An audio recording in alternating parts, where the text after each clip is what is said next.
აი ახლა ეს არის პონტიაკი. თავიდან ვერ მივხვდი რა იყო, აი ნახე რა ჯიგარი.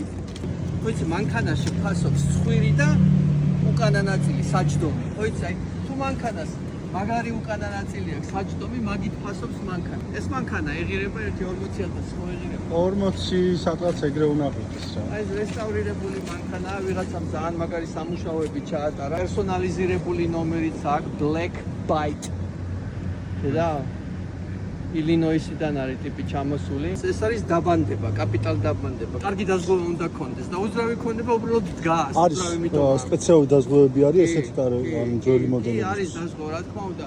ანაზღაურებას უკან მოხცემენ, თუ კაი დაზღვევა გაქვს, მაგრამ მანქანის აღდგენა ბევრად უფრო რთულია. თუ ამერიკაში ჯობია ესეთი რამის ყოლა რა, რომ ის მოყევი ჩიკაგოში რა ნახე შენ ავტოფარეხში.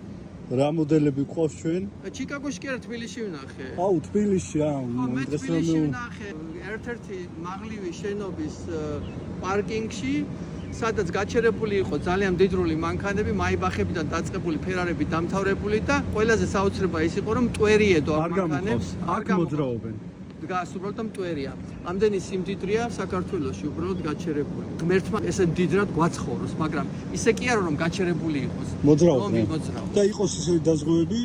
დაზღვევები არა, ისე ვიცხოვროთ რომ დამალო არ გვჭირდებოდეს ამ სიმდიდრეს.